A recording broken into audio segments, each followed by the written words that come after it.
Marco, all right. So, ladies and gentlemen, the next president, Marco Rubio. Thank you, Drew. I appreciate it. And with that incredible endorsement, I wish you would have stayed the union leader a little longer, you know? Would have been helpful. But thank you. I really appreciate your support, and thank you so much for your kind words. And I want to thank all of you for being here. I really do. I know that the interest in this election is incredible. You know, we had a fire marshal cap this in here, so we have a group of people standing outside and sitting outside in the Overflow room, and I told them I'd wave at them, so thank you guys for being here. And the cameras, they have the TV on over there. They're going between that and ESPN, so they're going to stay on this now. But I want to thank them for being here and all of you for being here. The interest in this thing is not me, just the campaign is incredible.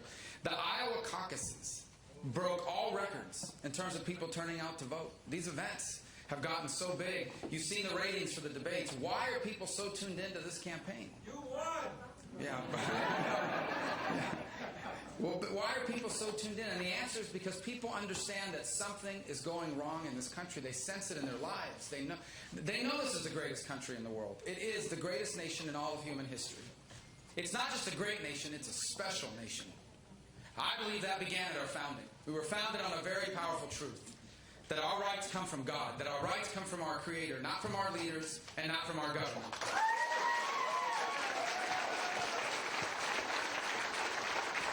And so it is that principle that I think led to us embracing free enterprise. It's that principle that led us to embracing individual liberty. It's that principle that I believe set us apart from the rest of the world, because we believe everyone has a God-given right to fulfill their potential, choose a destiny and course for their lives, and have a fair chance to achieve it. And the result is the American miracle. 200 years in which each generation has left the next better off. Over 200 years of a nation that's inspired the world and set an example for mankind. But now people sense that a lot of those things that made us special are slipping away from us. We had a poll recently. Over 50% of young Americans, millennials, said they believe the American dream is dead. You're feeling it in your own lives. Whether it's people living paycheck to paycheck, whether it's young students facing thousands of dollars in student loan debt, whether it's small business struggling to survive, whether it's veterans that come back after serving our country and aren't treated with the dignity and support they deserve, whatever it may be, people sense there is something going wrong, and it is going wrong and fast. I think it really began in 2008, or at least accelerated in 2008, when Barack Obama was elected president. Now, some people may say, well, you just say that because you're a Republican. No, I say that because I'm an American. And I see the damage he's done to our country. Barack Obama does not support the Constitution, not the way I do, not the way you do. He views the Constitution as an outdated document that we need to figure out how to creatively get around. And that's how you get this string of unconstitutional executive orders, the constant onslaught and attack on the Second Amendment. Barack Obama views America as an arrogant global power that needs to be cut down to size. That's how you get a president that cuts deals with our enemies in Iran, betrays our allies like Israel, guts our military, and apologizes for America over and over again while he travels around the world. And the result is this incredible frustration. We are a special country, but it is slipping away, and no one is doing anything about it. And it's what brought us to this point. 2016 is a turning point in American history.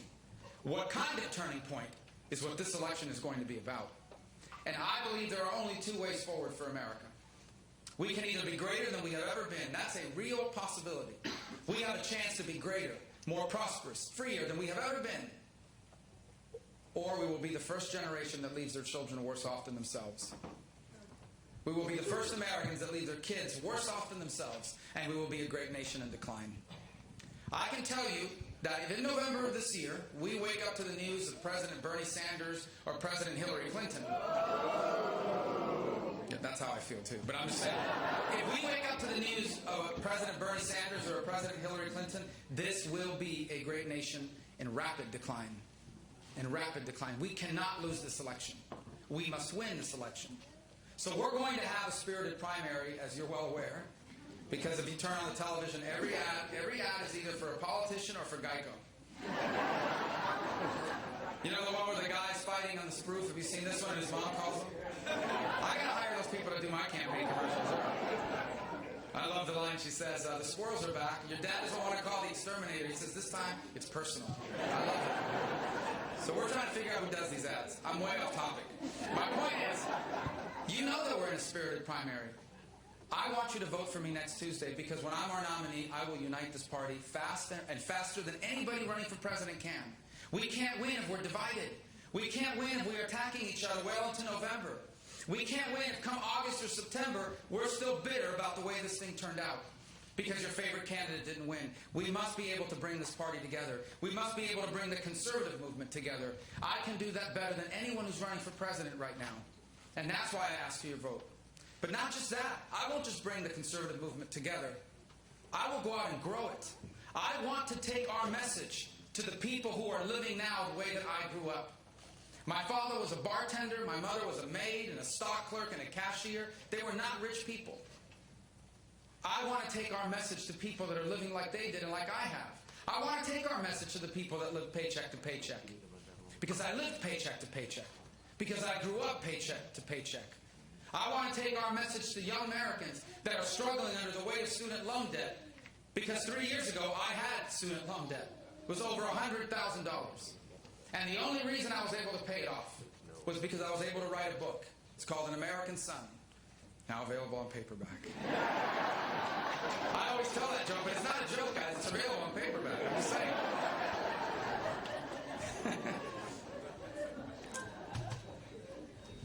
I want to take our message to parents that are raising their children in the 21st century, who, as Jeanette and I understand, it's harder than ever to instill in our kids the values that we teach in our home. Instead of the values they try to ram down our throat in the popular culture. I don't just want to unify the conservative movement. I want to grow it. I want to be able to go to people and say, I grew up the way you now live. I have faced the things you are facing, and I'm a conservative, and here's why you should be a conservative, and here's why limited government and free enterprise is the right way forward for our country. When I'm a nominee, I will do that too. And that's why the Democrats do not want to run against me. There is a reason why Hillary Clinton attacks me 5 times for every time they attack any other Republican. Because she doesn't want to run against me, but I can't wait to run against her.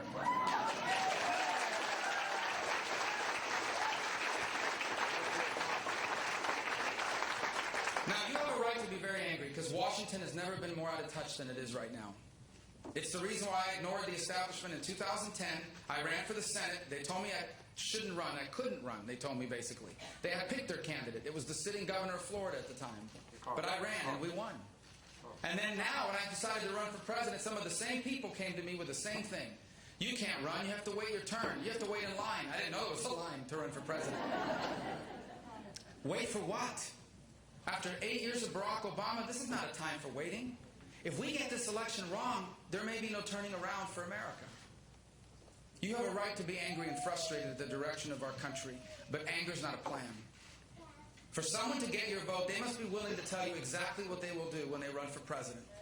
And that's what I've done, whether it's on our website or in my books, both available on paperback. But I prefer the hard copy, to be honest with you, and the hardcover. But not only will I tell you what but I want to go through a few of those things now, and then we're going to get to them in our questions as well. The first thing I'm going to do when I'm president is I'm going to take the oath of office. The oath of office is not just a ceremony. It is a solemn oath under the eyes of God and before this nation that you will protect, defend, and uphold the Constitution of the United States. When I take that oath, I will mean it, unlike our current president.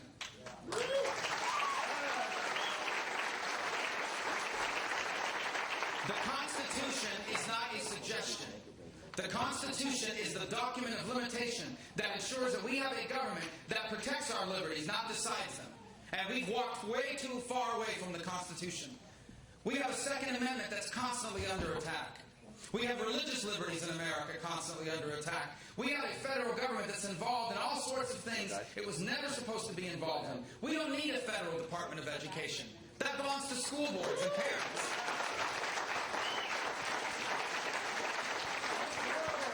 After I take the oath of office, I'm going straight to the Oval Office. And when I get to the Oval Office, on my first day there, I am going to repeal every single one of Barack Obama's unconstitutional executive orders. Every single one.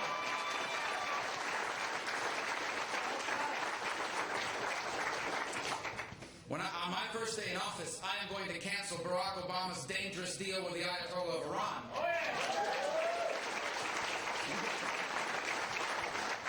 Presidents don't run the economy. The private sector does. Any politician that tells you they created 1 million jobs, 3 million jobs when they were governor, when they were mayor, if they're telling you the truth, that means they hired 3 million people in government. The private sector creates jobs. Our job is to put in place policies that allow the private sector to succeed. And we will. We know what that takes. We've got to fix our tax code. I have a plan. We've got to roll back regulations. I have a regulatory budget plan. We have to deal with the national debt. No one's talking about that anymore. In less than 5 years, the national debt will trigger a debt crisis, in my opinion, in less than 5 years. I do not believe the next president of the United States can serve a full term, not to mention 2, without dealing with the national debt. It is already at $18.5, $19 trillion. It is set to just skyrocket in the next 5 years as baby boomers retire. We got to deal with this now. This is the most predictable crisis in American history. And neither party has wanted to do anything about it because it's politically difficult. Because to deal with the debt, you must save Social Security and Medicare. These are important programs to me personally. Number one, because I live in Florida. You may not know this. There are a lot of people in Florida on Social Security and Medicare. One of them happens to be my mother. And I made it abundantly clear, and I think this is a pretty firm stance for me, I know that it is. I am against any changes to Social Security or Medicare that are bad for my mother. So, in a sea of bad news, I want to share some good news with you. We can save Social Security and Medicare. We can bring our debt under control, and we don't have to change anything for my mother, or for anyone like her that's retired, or really for anyone who's going to retire over the next 10 years. But your next president better be honest with the American people. There is no way that Social Security and Medicare looks the same for me and for my children as it did for my parents. It either will not exist because it went bankrupt, or we reform it. And what do I mean by reforms? Right now I'm supposed to retire at 67. I may have to retire at 68. My Medicare benefits could very well be the option of taking my Medicare money and buying a private plan that I like better, like Medicare Advantage does now. So if I've made a lot of money, my Social Security check will not increase as fast as it does for someone who made less money. Again, this is for people like me that are 25 years away from retirement, 35 like my kids, 40, 45 years away from retirement. If we do that, we can save these programs. We don't have to disrupt it for people that are on them now or about to retire, and we can bring our debt under control if we combine it with economic growth. If we do nothing, we have a debt crisis. Guaranteed. This has to be dealt with. You want to grow your economy, we got to get rid of Obamacare. It's a job-killing law. Now look, everybody running for president as a Republican is going to tell you that they're going to do it. I'm the only one that's ever done any damage to Obamacare. Because 2 years ago, I led the effort, and we wiped out the bailout fund that they had created. They had created a bailout fund. They were going to bail out private insurance companies with your taxpayer money. And I led the effort, and we got rid of the bailout fund. When I'm president, by a simple majority vote of the House and Senate, we will repeal Obamacare, and we will replace it by putting you back in charge of your health insurance decisions again.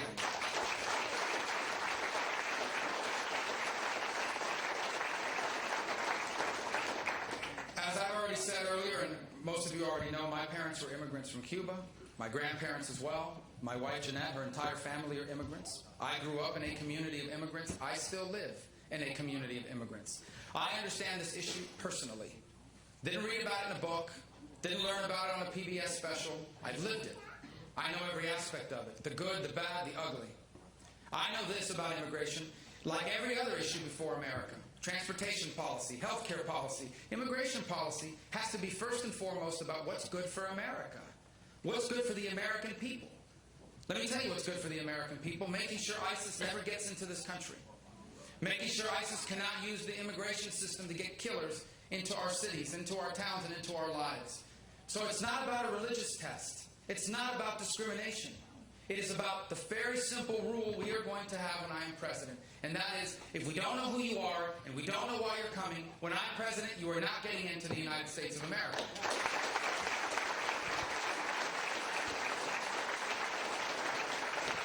It's also about securing our border. I'm tired, as the son of immigrants, I'm tired of being told securing our border, that's an anti-immigrant thing. It is not.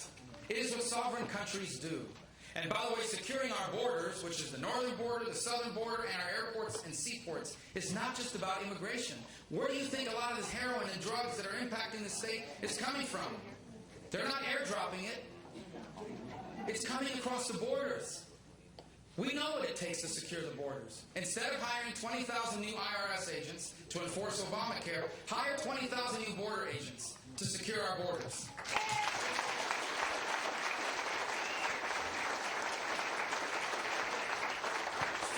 Finish the 700 miles of walls and fencing that we know we need. Have a mandatory e-verify system, so if you're in this country illegally, you won't be able to get hired. And have an entry-exit tracking system, because 40% of illegal immigrants enter legally. They come on a visa. The visa expires. They stay. And we have no idea who they are or where they are, because we're like a hotel that checks people in but never checks anyone out. So we have no idea who overstayed. That's why we need an entry-exit tracking system. Until all of that is in place and working, and we prove to the American people that illegal immigration is under control, nothing else should happen. And after that, we'll see what the American people will support. It won't be amnesty. Illegal immigrants that are criminals are going to be immediately deported. In sanctuary cities, when I'm president, sanctuary cities are going to lose their federal funding.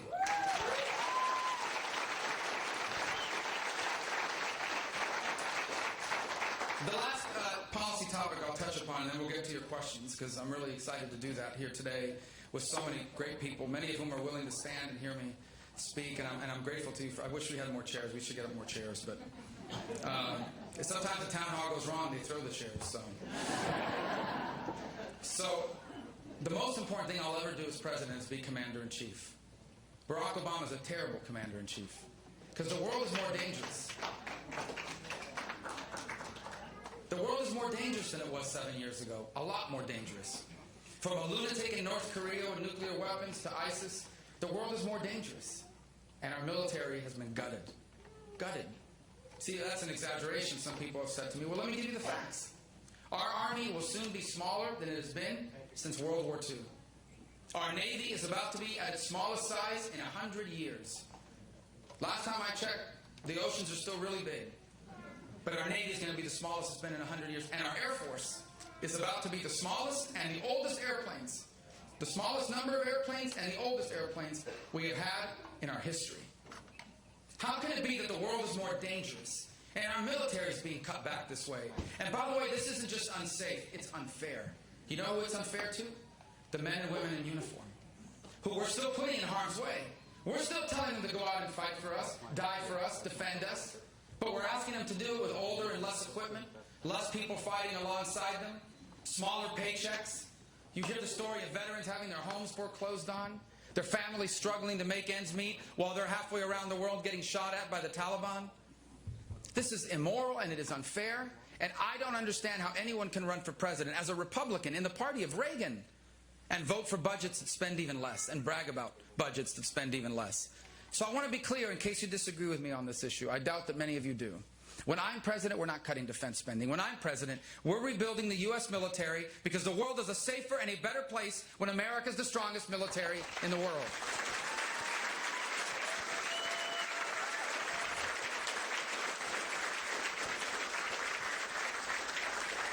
When I'm president, the best intelligence agencies in the world are going to tell us where the terrorists are. The best military in the world is going to destroy them.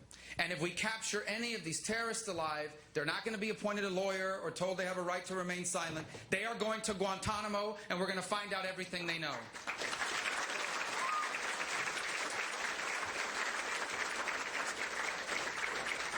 And when I'm president, we're going to take care of our veterans again. If you're a veteran, we thank you for your service to America.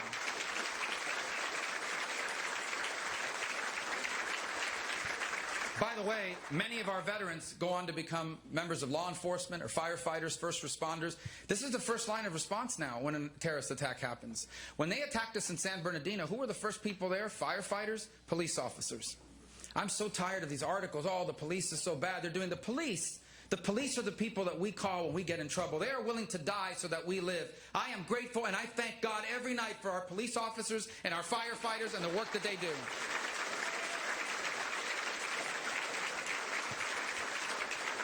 And as I said, many of them are veterans. My brother-in-law is a veteran and a firefighter. And how do we treat our veterans today in this country? Immorally. It's immoral what's happening. Waiting in long lines for the services that we owe them, that they've earned because they sacrificed for us.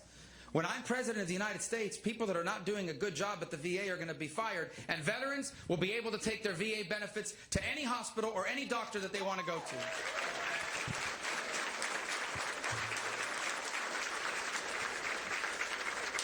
So once again, I want to ask you to vote for me. In a moment, we're going to get to our questions. Who are our microphones? So you see those flags? One. Where's the other one? Two. They've got a microphone. We'll use that so everyone can hear your question.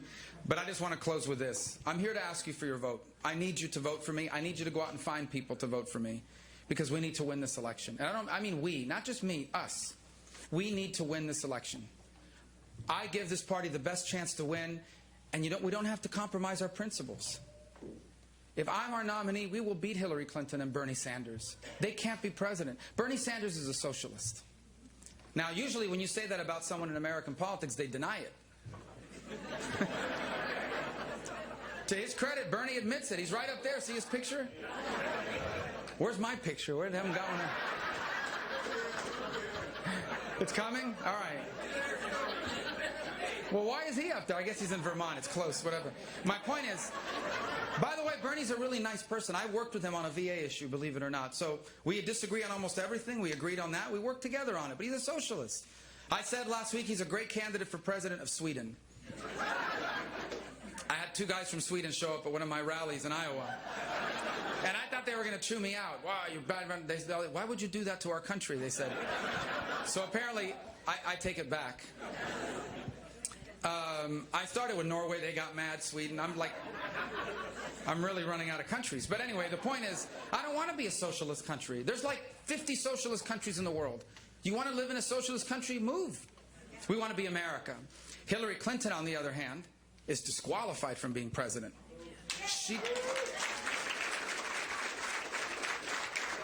Hillary Clinton took highly classified and sensitive information and moved it to her private server and made it vulnerable to foreign intelligence agencies because she thinks she's above the law.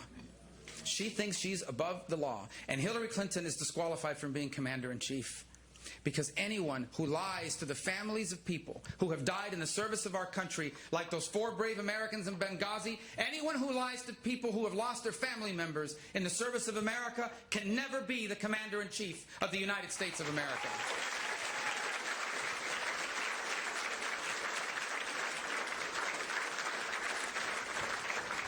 We want to be the great country that changed the history of the world.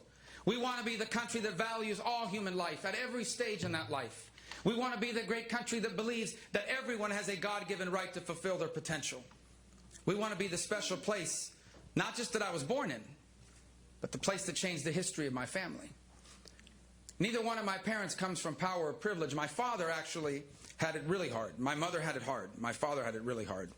His mother dies when he's 4 days shy of his 9th birthday. And so he has to go work in Havana as a boy, 9 years old. You know, he never went back to school, really. He would work for the next 70 years of his life.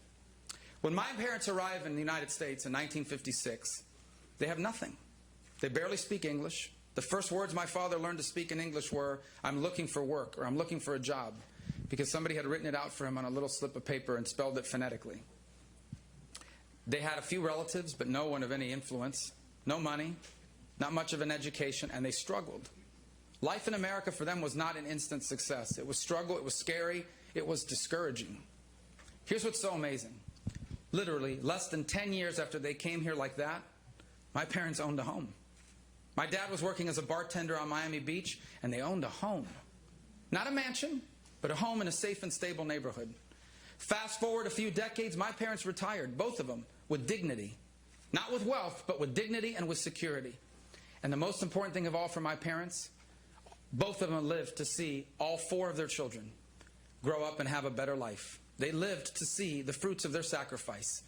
They lived to see that everything they did mattered because they opened doors for them that had opened doors for us that had closed for them. Why was this possible? Well, obviously I give my parents a lot of credit, but it's possible because America is an incredible country. Because there's nowhere else in the world they could have done that. If my parents had gone anywhere else in the world, I would not be standing here right now. Literally would not be standing here, but figuratively as well. This is the only country in the history of the world where the son of a bartender and a maid can have the same dreams and the same future as the son of a president, as the son of a millionaire. So why is America so special? Was it an accident? No. America's special because the people who came before us did what they needed to do. Think about your parents, your grandparents, and your great-grandparents. Think of the struggles they went through personally and as a generation. For over 2 centuries, each generation of Americans did what they had to do. Now the time has come for us to do our part. Now the moment has arrived for this generation to do its part. For this generation to author its own chapter in the amazing story of America. And that's why I want to be president. Because if I'm the president, when I'm the president of the United States, when I'm the president of the United States, we are going to confront our challenges. We are going to embrace our opportunities. We are going to take the principles that made America great and we are going to apply them to the unique challenges of the 21st century. And here's what I can promise you. If we do what needs to be done in this generation, history will say of us that we too did our part. It will say that we didn't just save the American dream, but we expanded it to reach more people and change more lives than ever before. It will say that because of our work, our children became the freest and the most prosperous Americans that ever lived. And it will say that because of what we did at this time in our history, we were the authors of the greatest chapter in the amazing story of America. We ushered in a new American century. So thank you for having me. I look forward to answering your questions.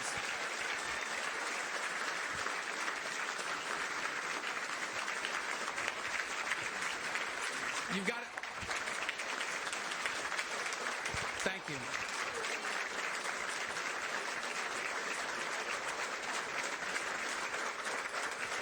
Thank you. I appreciate it. Thank you. I'm always looking around. If you're not standing, that means they're undecided, so our staff will find you.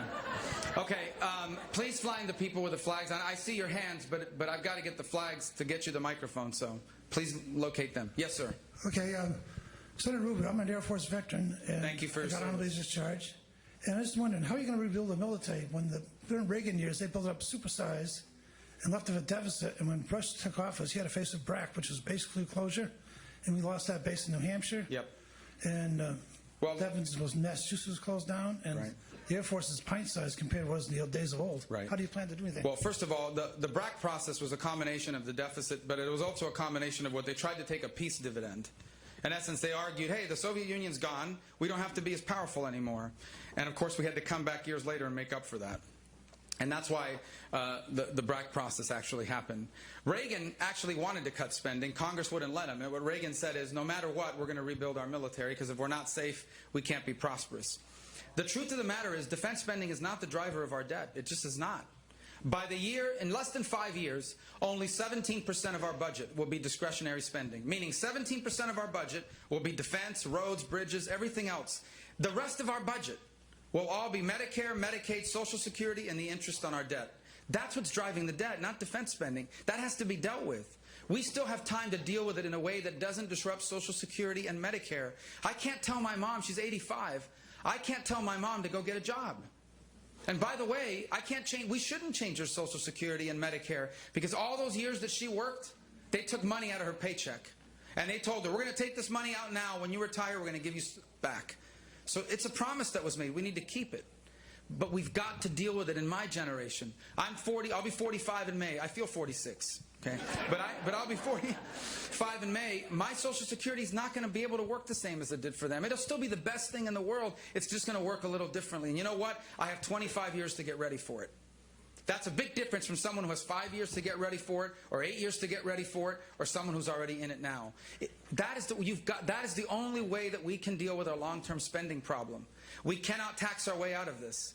If we went ahead and passed a 100% tax rate this year on every millionaire, we basically took every penny that every millionaire made in America.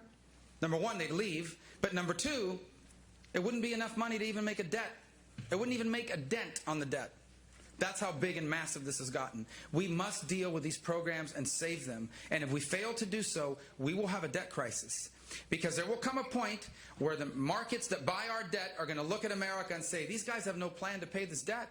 We'll only lend you money if you pay us back higher interest rates. Right now our interest rates are the lowest, they're literally zero, because we're the only safe haven in the world. That will not last forever. And the moment that the interest on the debt goes up just a little bit, that the yields on the treasuries go up just a little bit, our interest payments are going to balloon. We will be spending more money on the interest on the debt than we are on our military. Now, let me just tell you, we have no choice but to rebuild our military. North Korea is governed by a lunatic with nuclear weapons. China steals our inventions, hacks into our computers. They're practicing how to blow up our satellites. They're taking over the South China Sea, where 40% of global commerce goes through. Russia has an economy that's in collapse. And the only part of their budget they're not cutting is defense spending, where they're continuing to grow. Iran is going to get $100 billion, and they're not going to build orphanages with that money. They're going to use it to build their weapon systems, to sponsor terrorism, and one day to buy their own nuclear warhead or make one of their own. And ISIS is the most sophisticated, apocalyptic jihadist group in the history of the world. They continue to expand. They're now in a dozen countries with affiliates. They're in the Philippines now. They're in Indonesia. You saw what they did in Paris. You saw what they inspired in San Bernardino. Guys, the reason why we have a federal government is for national security. Before you fund anything else, you should fully fund that. And so I think part of it is reducing government's involvement. I talked about the Department of Education. The Department of Commerce is too big. Some people suggest we shouldn't even have it. At a minimum, it does too much. We have runaway federal government on issues that we never should have been involved in. The federal government is a limited government. Get it back to a limited size.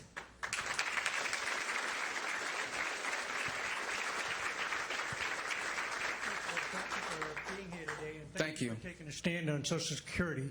My question for you is an easy one. Are you in support of a line item veto? Yes. And if so, how would you still be able to work with Congress with it? Well, they'll be mad, you know, but because you'll be getting rid of items of spending that you don't like. I'll give you a perfect example of where it would have been useful. When Sandy hit, they had to pass, and I was for relief. The federal government's going to do that. It's going to help. I mean, Florida's been hit by hurricanes all the time. I mean, it's natural disaster. They passed this bill that was supposed to be for quote-unquote Sandy, except it had money in there for Alaska, Washington, D.C., communities that weren't even impacted by it. They larded it up with all kinds of stuff. And so you were left with a choice. You either vote for it or against it. If you vote against it, they say you're against disaster relief. If you vote for it, you're not just voting for Sandy relief, you're voting for all this other stuff they stuck in there. If you had a line item veto, the president could strike those things out and just allow the stuff in. That was important. So that's why we need it. And it'll be a heck of a fight with Congress to get it in, but we need it. It is one of the things that will help us reduce spending in this country, absolutely. Almost every state has it, and it does reduce spending. And we need it here as well as a balanced budget amendment. And the only way you're ever going to get a balanced budget amendment is through Article 5 of the Constitution, a convention of states. There's an effort to do that now. Some people get nervous. They think a convention of states is going to open up the whole Constitution. It will not. It can only deal with the issues that are defined in the call. And it's very limited. Go on their website. It's things like balanced budget amendment, term limits on Congress, term limits on the judiciary. That's it. They can't touch anything else. They can't touch anything else. It's very limited.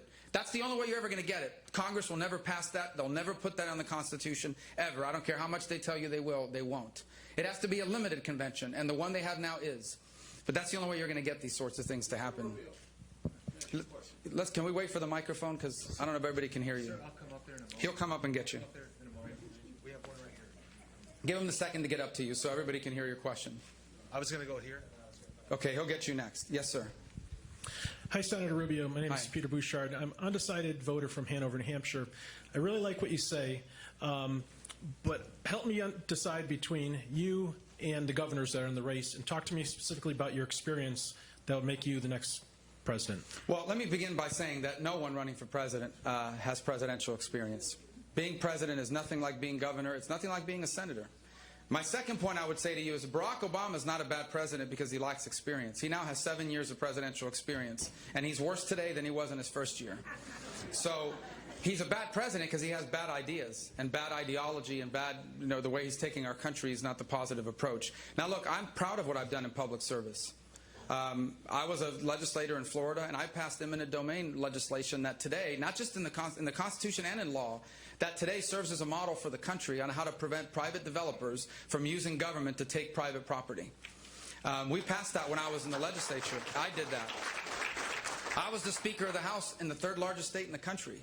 And in the 2 years that I was Speaker, we had a massive downturn in our economy. The housing crisis hit Florida harder than any state in the country. And we were able to balance our budget. the third largest in the country, without raising a penny in taxes. I got to the U.S. Senate, and it's not a place where a lot happens, but I'm proud of what we've done in our time in the U.S. Senate. For example, in the time in the Senate, I passed VA accountability, and I did it even though the Democrats were in charge. In my time in the Senate, I have led the effort, and we got rid of the Obamacare bailout. Working with Jean Shaheen, by the way, I passed 2 laws that have been meaningful. Number one is the Girls Count Act, which basically helps prevent human trafficking here and around the world.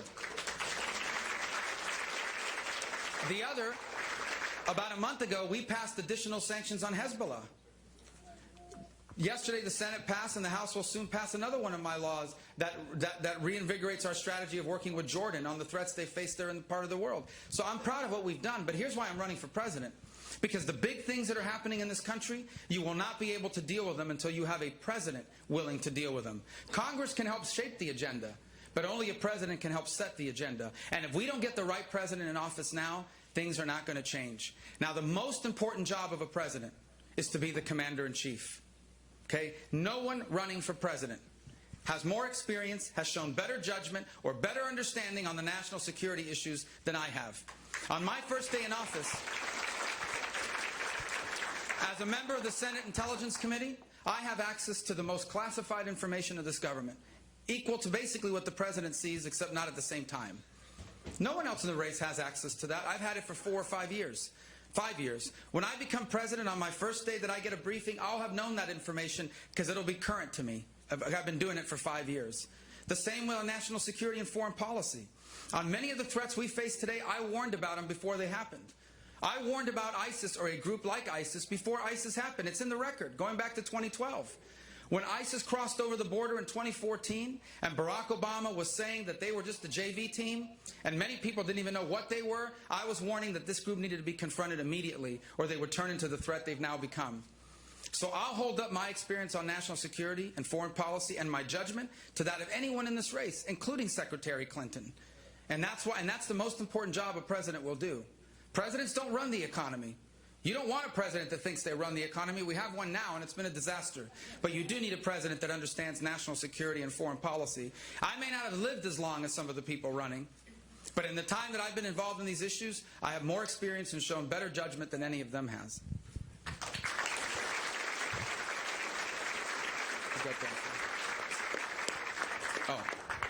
Senator, this will be your second to last question. Thank you, Senator.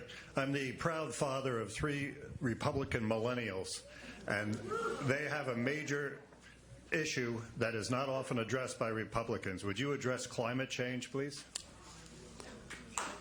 Okay, well, the climate's always changed. I mean, I'm not meaning that facetiously. I mean, there's never been a time where the climate is identical. It's always changing. So I can address it as a policymaker. Here's my problem. My problem with this is that people come to me and say, we would like you to pass this bill because it's good for climate change. And I say, okay, if we pass this bill, how many feet of sea rise will it prevent? Well, it won't prevent any sea rise. Okay, well, how many degrees of temperature will it avoid going up? Well, it won't do that either, at least not for 150, 200 years, and only if everyone else does it. All right, how much carbon will it cut down on in emissions? Well, it won't really cut down on carbon. It'll cut down on American carbon, but China and India are going to eat it up. All right, so really it doesn't do anything except symbolic. Yes, but it's a good example. Okay. So then I turn to the economists and say, what will this do to our economy? Well, it'll make America a much more expensive place than everywhere else in the world. And it'll cost thousands of jobs, and it'll hurt us this way, that way, and the other way. And so I'm being asked to support legislation that hurts our economy, has no real measurable impact on the environment. I think that's a bad deal. A better approach is to say, all right, well, let's make sure that the American innovator can keep doing what it's already doing. Wind energy in America today is more cost effective than it was 5 years ago and 10 years ago. Okay, alternative sources of energy are more affordable today than they were 5 or 10 years ago because of American innovation. Natural gas is a clean source of energy that we found and got access to because of American innovation. We have to fully utilize all of our energy resources, and that includes biofuels, renewables, all of that stuff, but we can't destroy our economy. And we can't unilaterally disarm economically. Meanwhile, Russia and India and all these other countries, they continue to try to grow and burn whatever they get their hands on. We are already hurting as a people. It is already too expensive to live in America. Here's what people don't understand, and I think a lot of people don't understand. If you say you're going to make it more expensive to generate energy, you think you're sticking it to the utility companies. You're not. These utility companies, these electric companies and gas companies, they are utilities. By law, they are guaranteed a profit. Not a big profit, but they are guaranteed a profit, which means in order to, if costs go up, prices guaranteed to go up. Who pays the prices? Maybe the billionaire in California doesn't care, didn't even notice it, but the single mom trying to raise 3 kids on her own, and now her bill's gone up $50 a month, that means her kids don't get new shoes this week. That means her kids have to stay with a backpack with a hole in it for another month. This is the real life implications of the policies they're asking us to support. So ultimately, we've got to be realistic and responsible about how we address it. I have no problem with us continuing to develop cleaner sources of energy driven by innovation and the market, not by big government mandates.